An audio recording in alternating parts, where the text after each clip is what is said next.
네, 자 그러면 우리 두 번째 서머나 교회를 좀 보겠습니다. 서머나 교회는 우리 한번 본문을 한번 같이 한번 보겠습니다. 보고 갈게요. 2장 8절부터 제가 한번 읽겠습니다. 같이 성경책 보세요. 2장 8절.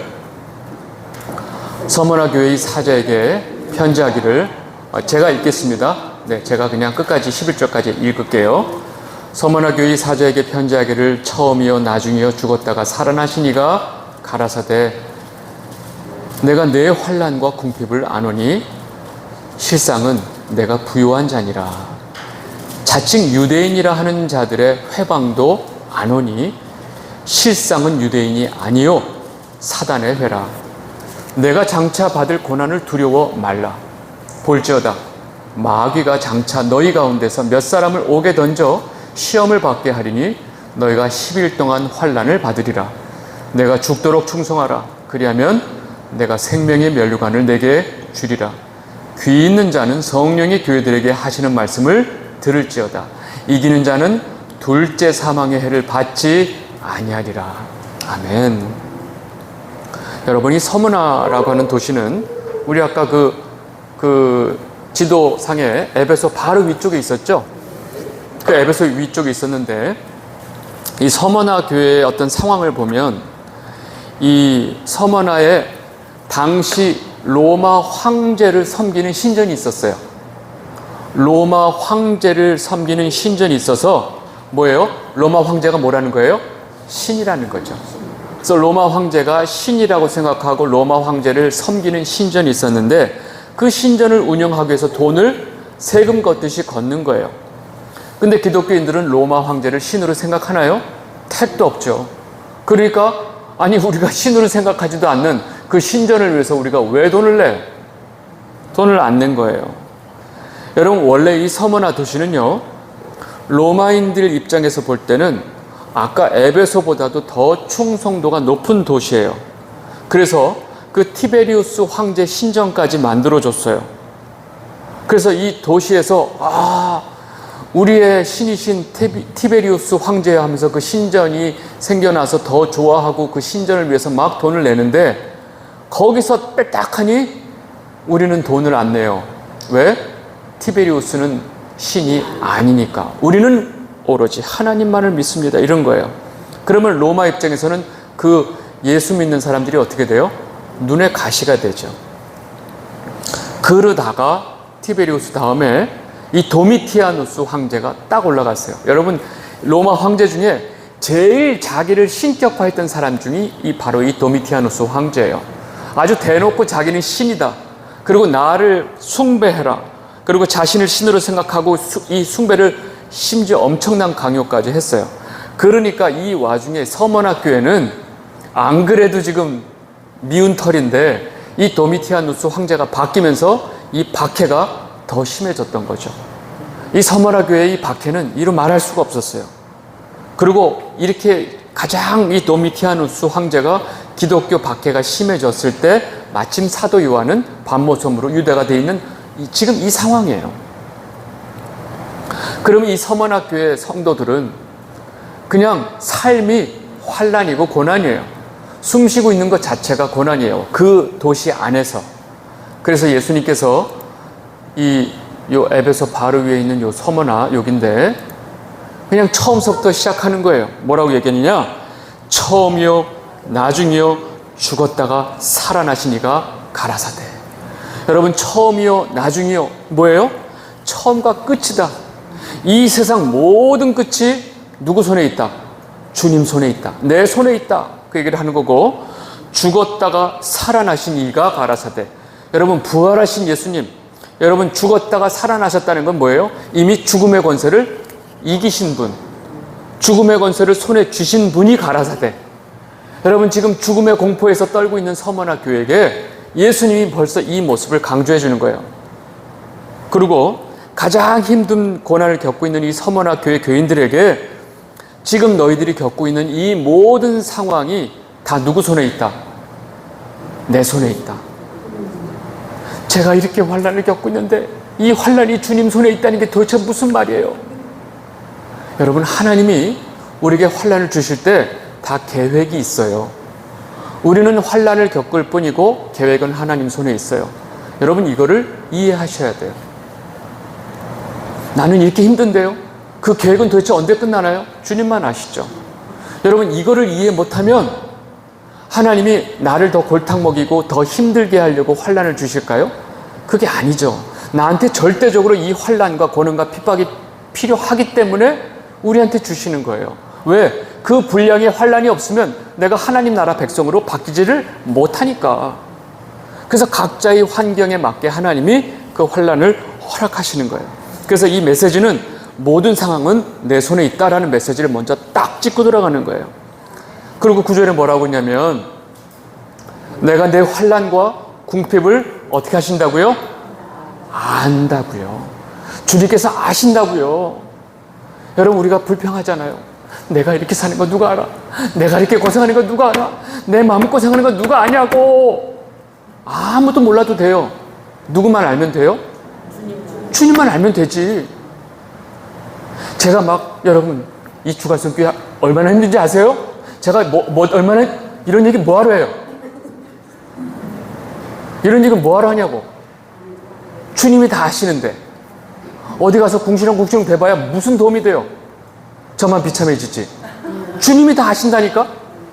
여러분 지금 너무 속 안에 있는 얘기 많죠?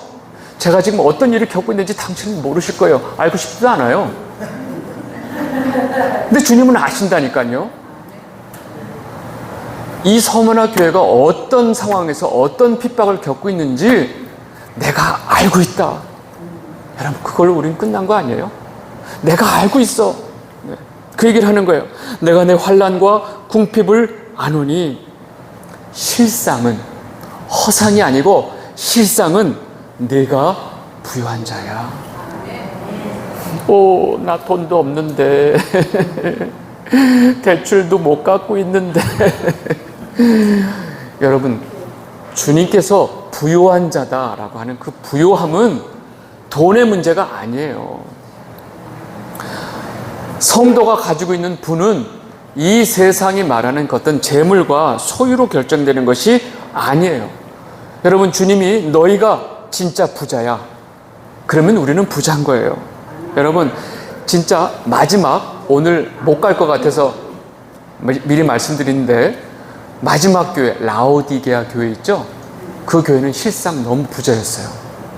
굉장히 부유했어요. 왜? 그 라오디게아 그 도시 안에 그 안질약, 이 안과도 유명했고 그 기술이 뛰어났고 굉장히 유명한 도시고 거기가 아주 상업이 발달돼서 굉장히 잘 사는 도시예요. 근데 그 라오디게아 교회는 주님이 뭐라고 얘기하시냐면요. 거기 요한계시록 3장 17절 한번 가보세요. 그 다음 절에 3장 17절 가면 주님께서 그 이 부유한 라오디게아 교회에게 뭐라고 얘기하냐면 네가 말하기를 나는 부자라 부요하여 부족한 것이 없다 하나 내 곤고한 것과 가련한 것과 가난한 것과 눈먼 것과 벌거벗은 것을 알지 못하도다. 자기는 또 부자래. 이 교회는 나는 부유하다. 나는 살 만큼 다 벌어놨다 이러는데 정작 주님이 너의 벌거벗은 것 너는 가난하구나 라고 얘기하는 거예요. 여러분 누구 말이 옳아요? 주님께서 정확하게 보시는 거예요. 그리고 주님께서 이 서머나 교회가 뭐라고 얘기하냐면 마귀가 장차 너희 가운데서 몇 사람을 옥에 던져 시험을 받게 하리니 너희가 10일 동안 환난을 받으리라. 그러면 이 10일이 10년이냐 100년이냐 뭐 언제냐 몰라요. 근데 제가 그것을 10일 동안은 이겁니다 라고 제가 얘기를 못해요. 저도 모르니까. 근데 확실한 거 하나 있어요. 지금 주님께서 10일이라고 말한 것은 하나님께서 정한 기간이 있다는 거예요. 뭐가 있다는 거예요? 끝이 있다는 거예요. 하나님이 정하신 기간이 있다는 거예요. 그리고 그 정해진 기간의 의미가 10일 우리가 이렇게 이해한다면 주님께서 우리에게 내가 너희를 환난 가운데 둘 거야. 근데 내가 정한 기간 동안 이 말씀을 하시는 거예요. 이게 뭐냐면 각 성도마다 다 그 분량의 환난이 있다는 거예요. 그 분량의 환난을 겪어내야 우리의 믿음이 장성해지고 하나님의 백성이 될 수 있기 때문에 하나님이 정한 이 환난의 분량이 있다는 거예요. 그렇게 이해하시면 돼요. 아시겠죠? 네. 이것도 역시 우리를 위한 하나님의 계획. 네. 그래서 그 다음 주님께서 뭐라고 말씀하시냐? 내가 죽도록 충성하라. 그리하면 내가 생명의 면류관을 내게 주리라. 여러분, 이 죽도록 충성하라, 이거를 자꾸 목사님들이 교회에 충성하는 걸로 자꾸 설명하는데 그 얘기가 아니고요. 이 땅에 살면서 아까도 얘기했지만 이 적그리스도 세력이 우리를 혼탁하게 하고 헷갈리게 하고 우리를 흔들게 하고 하는 이 모든 환난, 핍박, 고통 같은 것들은 사실은 쉽지 않다는 거예요. 죽을 만큼 힘들다는 거예요. 때로는 우리가 죽음을 각오해야 되는 상황까지 간다는 걸 주님께서 알려주시는 거예요. 엄밀히 말하면 죽을 각오해라, 그 얘기예요. 여러분, 주님이 어떻게 우리에게 그런 말씀을 하실 수 있어요? 죽으라고? 우리 보고 죽으라고? 그게 아니고요. 주님께서 얘기하시는 것은 너희가 이 땅에서 죽는 것이 진짜 죽음이 아니야. 성도에게 있어서 이 땅의 육신적인 죽음은 무엇으로 연결되죠? 바로 영생의 시작이죠. 하나님 나라의 시작이죠. 네. 너희들은 죽음의 모든 것을 목숨을 걸면 안 돼. 그리고 그 죽음으로 너희들에게 두려움을 주는 그 세력들에게 너희가 넘어가서는 안 돼. 여러분, 죽음의 위협이 우리에게 인생에 있어서 모든 사람들에게 가장 큰 위협이에요. 근데 우리는 그 죽음이 그렇게 두려워해야 될 대상이 아니라는 걸 알아요. 여러분, 이게 예수쟁이들이에요. 그러니까 제정신이 아니죠. 근데 예수쟁이들끼리 가장 두려워하는 게 죽음인 것처럼 얘기를 하기 시작하면 이거는 뭔가 잘못돼도 심각하게 잘못된 거예요. 그러고 나서 이 죽음에 대한 얘기를 하시고 뭐라고 얘기하시냐면, 너희가 보세요. 귀 있는 자는 성령이 교회들에게 하시는 말씀을 들을지어다. 이기는 자는 무슨 해요? 둘째 사망의 해를 받지 아니하리라. 여러분, 교회를 그렇게 오래 다녀놓고 이 둘째 사망이란 말을 처음 들으시는 분이 그렇게 많아요. 왜? 들어본 적이 없으니까. 왜요? 설교를 안 하니까. 둘째 사망. 여러분, 둘째 사망이 뭐죠? 두 번째 뒤지는 거예요? 맞아요. 첫 번째 우리가 죽죠. 죽으면 이거를 저도 여러 번 고민을 하고 여러 번 설명을 해봤는데 이게 좀 이해가 어려울 것 같아서 그냥 제가 이해하는 부분만 간략하게 우리가 죽죠. 죽으면 끝이 아니잖아요. 그러면 우리가 죽으면 바로 천국을 간다고 알고 있잖아요. 근데 마지막 최종적으로 지금 죽은 사람들이 하나님 곁에 있는 사람이 있고 지옥에 간 사람이 있어요. 우리가 여러분들 알다시피 제가 설명할게요. 근데 진짜 예수님이 이 땅에 오셔서 이 세상의 모든 종말이 끝났어. 그러면 그 순간에 그동안 인류 역사 내내 죽었던 사람의 숫자가 얼마나 될까요? 좀 많겠죠? 상당히 많겠죠. 이 모든 죽었던 사람이 다 살아납니다. 무슨 이단이야 그런 소리를 해? 아니, 성경 얘기를 하는 거예요. 다 살아납니다. 다 살아나고 그때 이 땅에 주님께서 오셔서 재판장으로 오세요. 성경 곳곳에 바울이 이 땅의 재판장으로 심판주로 오시는 예수님, 그때 딱 백보자 심판이 시작이 돼서 하나님 생명책에 기록되지 않은 자들은 각각 자기 행위대로 심판을 받고 저 지옥에 불구덩이에 쳐넣어져요. 이게 둘째 사망이에요. 이제 끝이에요. 완전히 끝이에요. 그래서 그때 생명책에 기록된 사람들은 주님의 우리가 믿음으로 의롭게 된다고 하는 것이 바로 법정 용어, 칭의라는 것이 법정 용어예요. 너는 죄가 없다라고 선포해 주는 거예요. 우리가 죄가 없어요? 많죠. 근데 법정에서 너는 죄가 없다. 왜? 너는 예수 그리스도를 믿으니까. 그래서 이 신칭의 법정용어로 우리가 죄가 없음을 선포해 주신 거예요. 그래서 우리는 생명책에 기록이 돼 있어서 우리의 행위와 상관없이 그 예수님의 심판대에서 우리는 하나님 나라로 가는 거고요. 이 칭의 되지 않은 사람들은 바로 자기 행위대로 그 인간이 행위대로 구원받을 수 있는 사람은 없죠. 바로 거기서 불구덩이에 이 무적행에 처박히는 거예요. 그게 둘째 사망이에요. 이 둘째 사망의 해가 사실은 우리가 가장 두려워해야 될 거라는 거죠. 예. 아이고, 죽어봐야 하는 거 가지고 저 또 구라치는 거 봐라. 뭐 이렇게 막, 뭐 어떻게 하냐. 참, 뭐 그렇게 얘기하면 살 수 없고요. 제가 요 말씀을 가지고 설명해 드린 거예요. 요한계시록 20장 13절 14절 보세요. 읽지 마시고 제가 설명해 드릴게요. 바다가 그 가운데서 죽은 자들을 내주고 사망과 음부도 그 가운데서 죽은 자들을 내주매 각 사람이 자기의 행위대로 심판을 받고 음부와 사망과 음부도 불못에 던져지니 이것이 둘째 사망 곧 불못이라. 제가 이걸 설명한 거예요. 네. 성경에 있는 말을 그대로 설명한 거예요. 네. 그 앞에 이제 또 생명책 얘기가 나오죠. 두 책이 있다고 그러죠. 요거는 나중에 요 20장은 차분히 읽어보시면 요 얘기를 제가 설명을 해드린 겁니다. 지금 그래서 이 서머나 교회에게 이기는 자는 내가 너희들을 둘째 사망의 해를 받지 않도록 해주겠다라고 말씀하신 거예요. 여러분, 이 얼마나 감사한 일이에요. 그래서 누구는요? 이기는 자는. 네. 여러분, 이때 이 순간에 우리가 뭘 생각할 수 있겠어요? 뭐가 더 중요해요? 이 순간에 우리에게 더 중요한 게 뭐가 있냐고요? 아무것도 없어요. 자식이요? 아니요. 아무 소용없어요. 돈이요? 아무 소용없어요. 지식이요? 커리어요? 아무것도 중요한 게 없다니까요. 이걸 말귀를 못 알아들어. 네. 여러분, 이 순간에 우리가 뭐가 중요해요? 우리가 주님께 의로움을 받고 아무 값없이 칭의 되어지는 것처럼 중요한 게 없다니까요. 네. 이해하셨죠? 네. 제가 그 다음에 자, 버가모 교회로 가겠습니다. 버가모 교회. 세 번째 버가모 교회인데 제 예상은 한 네 번째 가지 않을까. 하여튼 버가모 교회 보겠습니다. 우리 버가모 교회 말씀을 잠깐 같이 볼까요? 2장 12절인데 성경책을 보시고요. 제가 한번 읽겠습니다. 잘 보세요. 12절서부터 제가 읽을게요. 버가모 교회의 사자에게 편지하기를 좌우에 날선 검을 가진 이가 가라사대 내가 어디 사는 것을 내가 아노니 거기는 사단의 위가 있는 데라.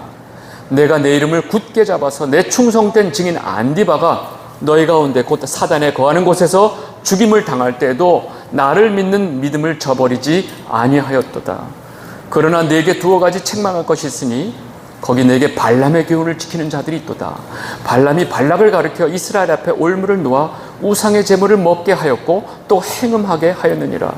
이와 같이 내게도 니골라 당의 교훈을 지키는 자들이 있도다. 그러므로 회개하라.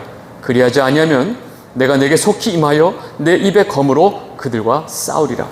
귀 있는 자는 성령이 교회들에게 하시는 말씀을 들을지어다.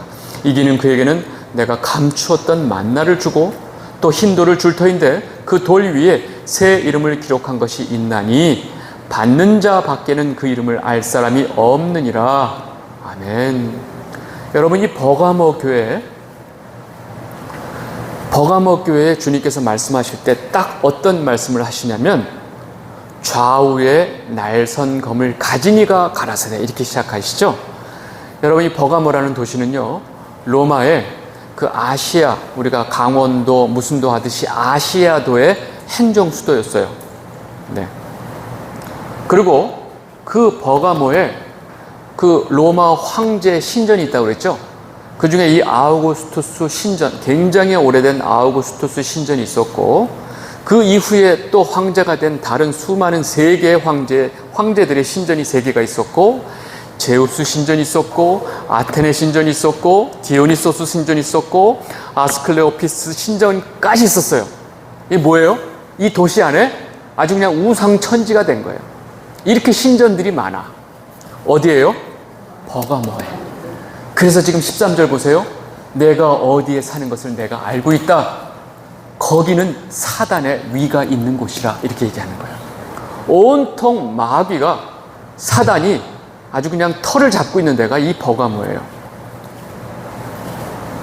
이 버가모 교회에 주님께서 말씀을 딱 던지시면서 좌우의 날선 검을 가진 이가 가라사대 이래요. 여러분, 검은 칼하고 다르죠?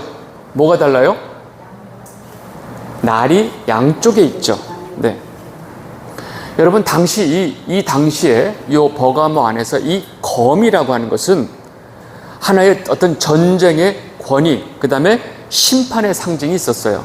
그리고 특별히 이 지역에 와 있는 로마 총독은 검의 법이라고 하는 것이 있었는데, 이게 뭐냐면 생사여탈권, 쉽게 말해서 로마 총독은 그 즉시 사람을 죽일 수 있는 권한이 있었어요.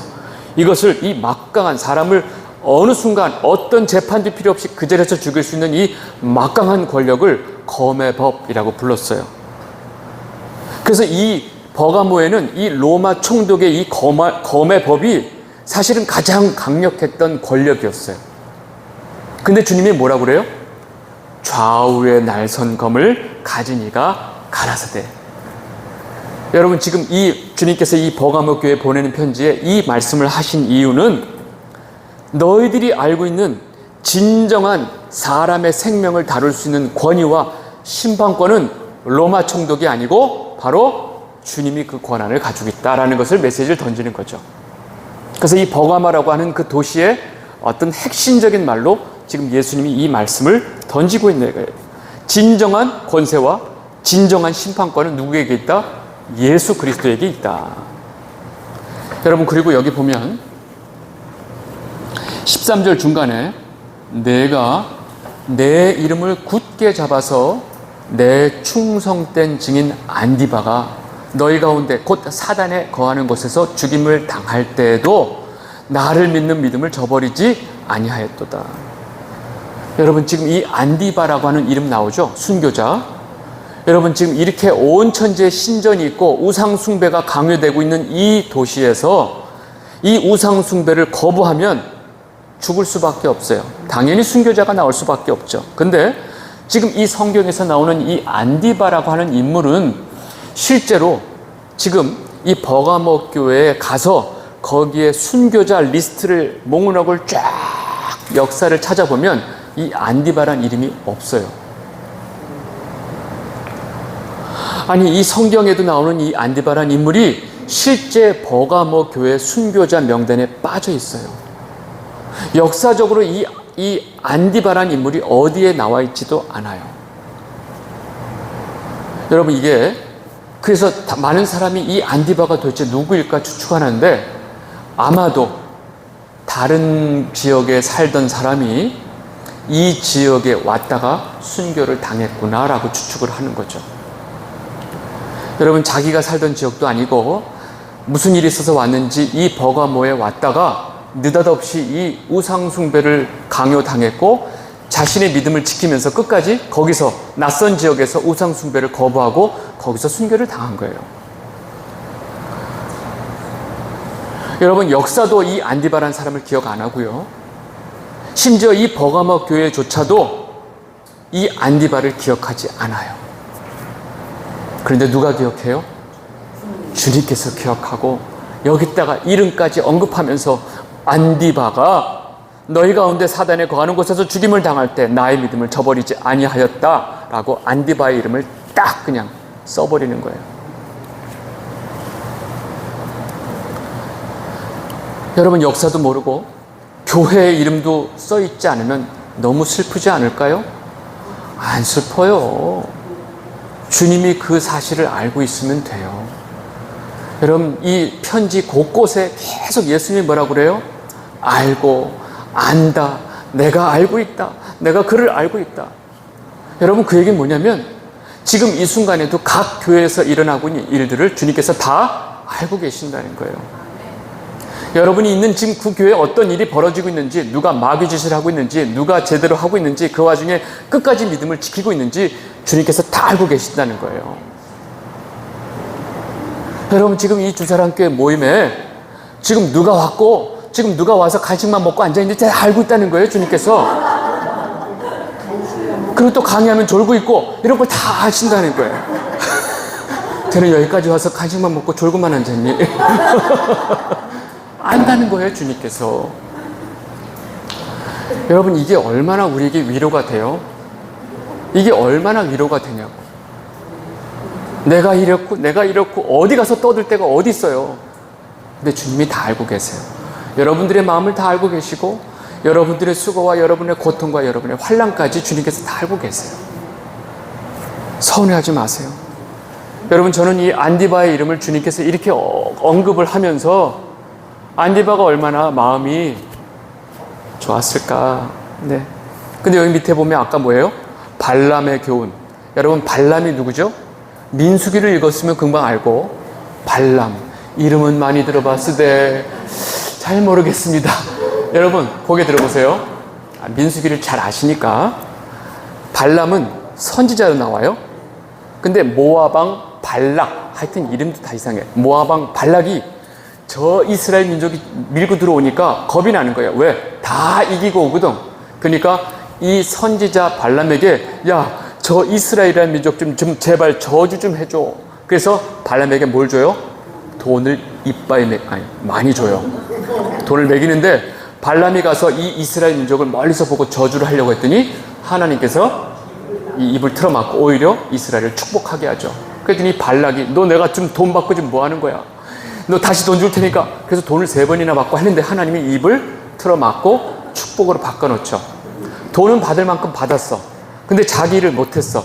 이제 발락은 빠지면서 발락 왕에게, 그 모압 왕에게 자신의 이 뒷꾀를 알려줘요. 저기 발락 왕이시여, 내가 돈을 받았으니 내가 진짜 이 이스라엘을 저주할 수 있는 방법을 알려드리겠소 해가지고 귓속말로 알려줘요. 그래서 발락이 오케이 그래가지고 모압 지역에 있는 그냥 죽이는 애들 쫙 뽑아가지고 이스라엘 남자들을 유혹하기 시작하죠. 모압왕 그 여자들은 또 치마가 다 찢어져 있어. 쫙. 보통 이스라엘은 다 통치마야. 근데 뭐 옷이 요즘 말로 하면 굉장히 섹시한 옷들이 있고 화려한 애들이 그 이스라엘 근방에 다니면서 이스라엘 남자들을 어떻게 해요? 오빠 이러면서 다 땡기는 거예요. 딱 땡겨서 같이 놀다가 우리 여기서 같이 해. 그러면 이것들이 정신 못 차리고 가서 그 모압 사람들이 그 드리는 그 우상에 가서 같이 숭배하고 먹고 마시고, 이게 발람의 꾀예요. 그래서 그것 때문에 하나님이 진노하셔가지고 이스라엘을 치죠. 예, 이게 발람의 꾀예요. 결국 뭐냐면 돈을 먹은, 돈에 눈이 먼 거짓 선지자가 사람들을 잘못 꿰고 들어가서 이 사람들이 하나님 앞에 우상 숭배하고 우상 제물을 먹게 하는 것, 이게 교회 안에서 벌어지고 있었다는 거예요. 이게 지금 발람의 꾀, 너희들의 발람의 꾀가 있도다. 교회 안에서 이런 일이 벌어지고 있었던 거예요. 여러분, 지금도 목회자라고 하는 사람이 자신의 경제적인 이득을 위해서 모든 걸 하죠. 자신의 사회적인 성공을 위해서 잘못된 것을 끊임없이 가르쳐서 이 성도들이 하나님 앞에 우상 숭배하도록 이끄는 것, 이것이 발람의 교훈을 따르는 자들이에요. 그 다음에 니골라당의 교훈이라고 돼 있죠. 15절에 보면, 여러분 니골라가 사도행전 보면 7 집사 중에 한 명인 거 알죠? 이 대단한 사람 중에 한 명인데, 이 니골라가 결국은 영지주의에 빠집니다. 쉽게 말하면 무율법주의자예요. 뭐예요? 우리는 구원받았으니까 마음대로 살아도 된다. 그럼 물론 이 이야기 저변에 뭐냐면 영지주의, 이 육신은 아주 하등한 것으로 여겨서 극단적인 그 금욕주의나 쾌락주의 둘 중에 하나로 가는 거예요. 마음대로 쾌락을 즐기든지 완전히 금욕주의로 가든지.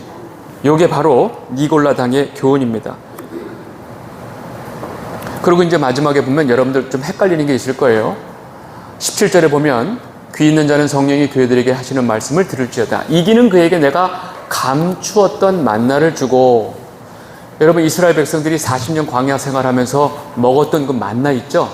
이 만나를 예수님께서 정확하게 설명을 해주세요. 그 만나가 뭐라고요? 뭐라고요? 예수님께서 내가 생명의 떡이니. 그 만나는 사실 예수님을 상징하고 있었어요. 그리고 여기서 만나를 주고 그 다음에 흰돌을 줄 터인데, 여러분 고개 들어보세요. 흰 돌은 법정에서 흰 돌을 주면 무죄가 되는 거고요. 검은 돌을 주면 죄가 있다는 거예요. 길티가 되는 거예요. 그래서 흰 돌을 준다는 건 뭐예요? 너희들의 죄를 내가 다 사해준다는 의미가 있어요. 그래서 흰 돌은 거룩, 성결, 그 다음에 무죄, 이노센트의 의미가 있는 거죠. 그래서 흰 돌을 주신다는 것은 우리의 모든 죄를 다 사해 주시고 우리를 거룩하게 만들어 주신다는 의미가 있는 거예요. 그래서 주님께서 나를, 생명의 떡인 나를 너희에게 주고 나를 통해서 너희가 모든 죄 사함을 얻고 성결하게 내가 해 줄 거야 라고 지금 말씀하시는 거예요. 누구에게요? 이기는 그에게. 제가 두아디라 넘어갈게요. 두아디라가 여기 보세요. 에베소, 서머나, 버가모 이렇게 내리면 두아디라가 있어요. 두아디라. 네, 두아디라 보시면 군사적으로 굉장히 요충지고요. 여러 나라의 침략을 받은 경험이 많아요. 왜냐하면 군사적인 요충지니까 그 지역을 탈환해야 되니까 아무래도 침략을 많이 받겠죠. 그죠? 군사적인 요충지였기 때문에. 그러면 그렇게 외부에서 들어오는 침략이 많으면 정치적으로, 종교적으로 안정이 없어요. 여러분, 정치적으로 안정이 안 되고 외부의 침략이 많은 사람들은 자신들의 삶의 안정을 위해서 반드시 뭐가 필요해요? 돈이 필요해요, 돈. 왜? 돈 들고 튀면 되니까. 그래서 이 사람들, 그 두아디라에 있는 사람들은 그 불안정한 상황에서 자신들의 삶의 안정을 추구할 수 있는 유일한 돌파구는 상업을, 돈을, 장사를 해서 부를 축적하는 것이 유일하게 이 사람들의 어떤 삶의 안정을 취할 수 있는 방법이에요.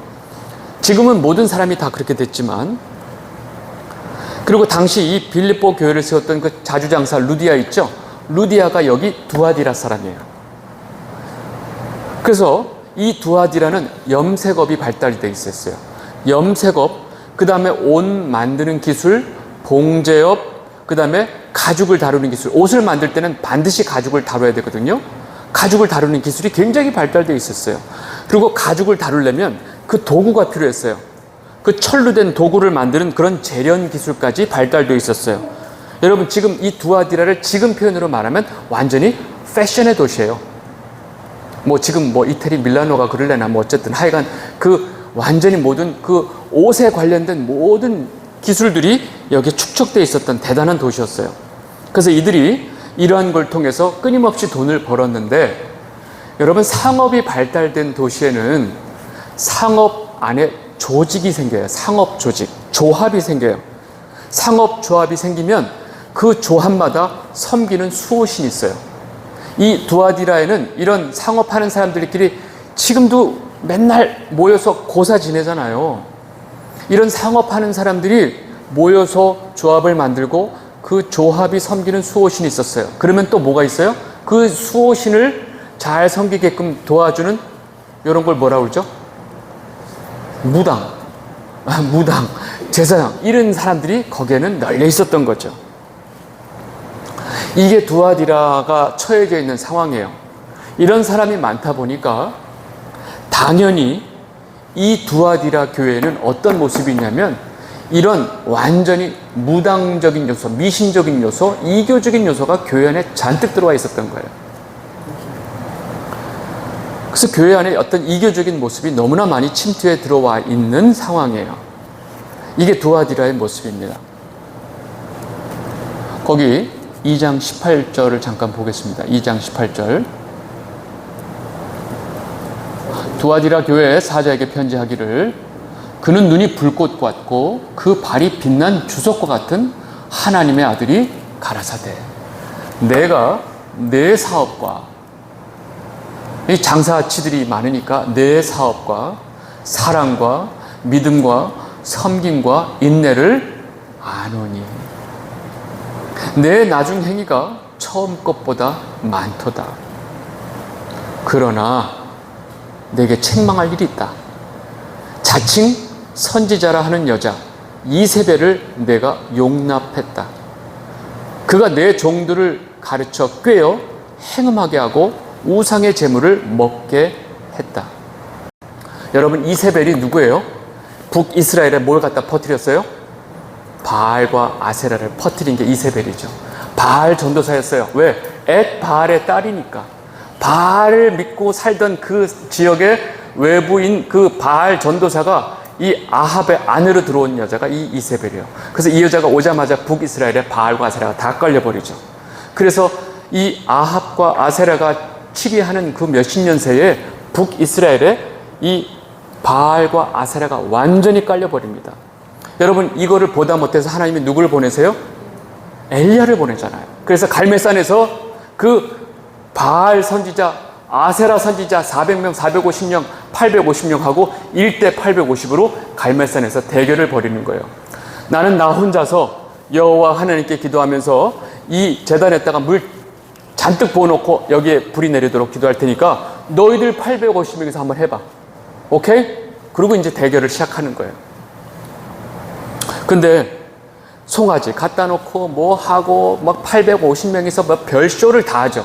근데 이 와중에 이 바알과 아세라 선지자들이 바알을 섬기는 모습, 그 이교의 어떤 예배 모습이 그대로 나와요. 요게 열왕기상 18장인데 여기 제가 올려놨어요. 여기 있습니다. 열왕기상 18장 26절에서 29절인데 잘 보세요. 그들이 송아지를 가져다가 잡고 아침부터 낮까지 바알의 이름을 불러 이르되 바알이여 우리에게 응답하소서 하나 아무 소리도 없고 아무 응답하는 자가 없으므로 그들이 그 쌓은 제단 주위에서 뛰놀더라. 이게 뭐예요? 얘네들의 예배 형식은 뭐예요? 축제예요. 페스티벌. 막 흥겹게 뛰노는 것이 이 사람들의 어떤 하나의 예배 형식이에요. 그 다음에 보면 정오에 이르러서는 엘리야가 혼자서 그 850명 바알과 아세라 선자들을 보면서 조롱하면서 뭐라고 하냐면, 야, 좀 더 크게 불러봐. 너희들 신이 지금 잠깐 지금 화장실 갔는지 묵상하고 있는지 졸고 있는지 모르잖아. 더 크게 불러봐. 이들이 막 불러요. 여러분, 이교 신앙에서 자신들의 신앙이 아주 큰 소리로 불러 제끼는 거, 이게 이교적인 신앙이에요. 그리고 이제 마지막에 뭐냐면, 그래도 아무 응답이 없으니까 얘네들이 뭘 하냐, 이에 그들이 큰 소리로 부르고 그들의 규례에 따라서, 그러니까 이게 어떤 자기네들 규례 안에 있는 거예요. 피가 흐르기까지 칼과 창으로 그들의 몸을 상하게 하더라. 자해. 여러분, 지금 얘네들 예배 방식에 중요한 세 가지가 나왔어요. 뭐예요? 뛰놀더라, 축제. 이교적인 예배 방식에 제일 중요한 거 축제, 페스티벌로 하는 거예요. 두 번째, 미친 듯이 큰 소리를 부른다. 세 번째 뭐예요? 칼과 창으로 피가 흐를 때까지 자해. 요 세 가지가 이 바알과 아세라의 이 선지자들이 예배하는 방식이에요. 여러분, 제가 이 세 가지를 지금 이 이세벨의, 즉 바알과 아세라 선지자들이 보여주는 이 예배 형식이 지금 우리 교회 안에 그대로 들어와 있는 거 아시겠어요? 감 잡으셨어요? 여러분, 예배는 축제입니다.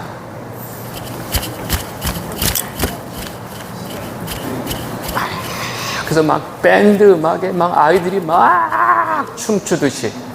왜 예배는 퓨너럴, 장례식 같습니까? 우리는 하나님께 축제로 드려야 됩니다. 그래서 막 예배를 막 축제. 그러니까 젊은이들이 와, 죽인다. 두 번째, 큰 소리로 불러제껴요. 주야. 끝까지 주야 삼창. 주야. 주야. 왜 꼭 삼창만 해야 되죠? 7창 합시다. 주야. 그것도. 그리고 교회 안에서 자해를 통해서 자기의 뜻을 관철하겠다는 거. 뭐죠? 대표적인 게 금식. 여러분, 금식이 그 금식이 아닌데, 제가 뭐 교회에서 집사님들, 집사님 얼굴이 왜 그래요? 제가 금식 중이에요. 언제, 며칠 동안 하신 거예요? 오늘부터요. 한 끼 굶었어. 근데 한 일주일 굶은 것처럼. 아니, 바빠서도 한 끼 못 먹겠다. 근데 온통 얼굴에 우거지상하면서 오늘부터 여러분, 보통 자기가 밥을 굶어가면서 하는 기도는 하나님이 들어주신다. 여러분, 곡기를 끊고 하는 기도는 주님께서 들어주실 것을 믿습니다. 아멘. 밥은 끊고 아이스크림 먹어. 그러면서 기도해 또. 여러분, 이게 내가 밥을 굶어가면서 하는 기도는 하나님이 들어주신다. 이게 어디에 나와 있어요? 이게 뭐예요, 이게? 애기들 자기 밥 안 먹겠다고 땡깡 부리면서 자기 장난감 사달라는 거랑 뭐가 달라요? 여러분, 이게 신앙이에요? 이게 믿음이에요? 이게 성경이에요? 그런 기독교가 없어요. 근데 이게 너무 보편화됐다는 게 문제예요. 우리는 이제 알잖아요.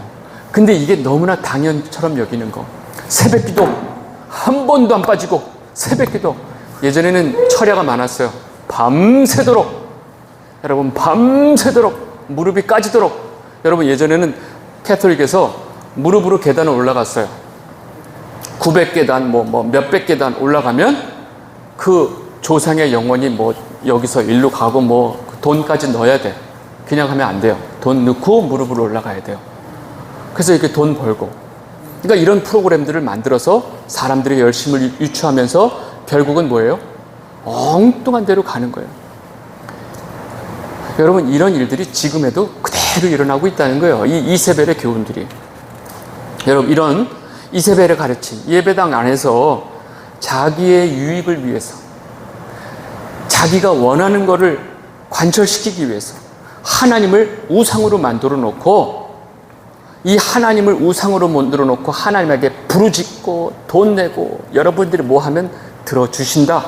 이게 이세벨의 가르침이라는 거죠. 놀랍게도 이 두아디라 교회에 이렇게 이런 이세벨의 가르침이 판치고 있는데, 보세요. 2장 24절 보시면요. 천천히 한번 같이 읽겠습니다. 시작. 두아디라에 남아있어 이 교훈을 받지 아니하고 소위 사단의 깊은 것을 알지 못하는 너에게 말하노니 다른 짐으로 너에게 지을 것이 없느라. 여러분, 놀라운 건 이 두아디라 교회에 온 교인들이 난린데, 제가 지금 말한 이 이세벨의 가르침을 따라서 나도 복 받겠다고, 나도 좀 요번에 해보겠다고 난린데, 이 중에 남아있는 자들이 있다는 거예요. 그리고 이들은 뭐예요? 이런 교훈을 따르지 않는 자들. 아주 극히 일부가 있다는 거예요. 두아디라에 남아있어. 여러분, 이 남은 자의 표현은 많은 무리 중에 뭐예요? 아주 극소수예요. 극소수. 여러분, 성경 전체 중에 이 남아있는 자, 남은 자의 표현이 많이 있습니다. 놀랍게도 이 두아디라 교회에서도 이렇게 남아있는 자의 표현이 있어요. 그래서 이렇게 내가 너희들에게는 다른 짐을 지우지 않겠다. 다만 25절, 너에게 있는 것을 내가 올 때까지 굳게 잡아라. 너에게 있는 것 뭐예요? 온전한 예수 그리스도의 복음이죠. 내가 올 때까지 그 복음을 끝까지 붙들고 있어라. 26절, 이기는 자와 끝까지 내 일을 지키는 그에게 내가 만국을 다스리는 권세를 주리니 그가 철장을 가지고 죄를 다스려 철 질그릇 깨트리는 것 같이 하리라. 나도 아버지께 받은 것이 그러하니라. 28절, 내가 또 그에게 무엇을 준다고요? 새벽별. 주님께서 이렇게 남아있는 자들이 끝까지 이기는 자에게는 내가 새벽별을 준다고 그랬어요. 그럼 새벽별이 뭐예요? 새벽에 뜨는 별이요. 네. 그 새벽별을 왜 주실까? 예, 그냥 이런 거는 그렇게 상상하지 마시고요. 말씀에 다 있어요. 요한계시록 22장 마지막에 16절 같이 천천히 읽겠습니다. 시작.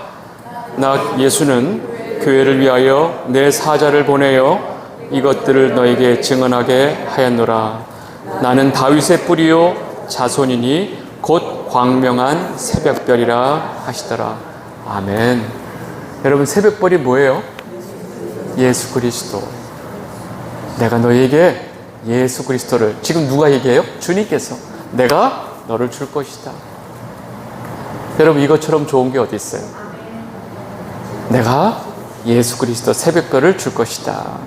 누구에게? 이기는 자에게.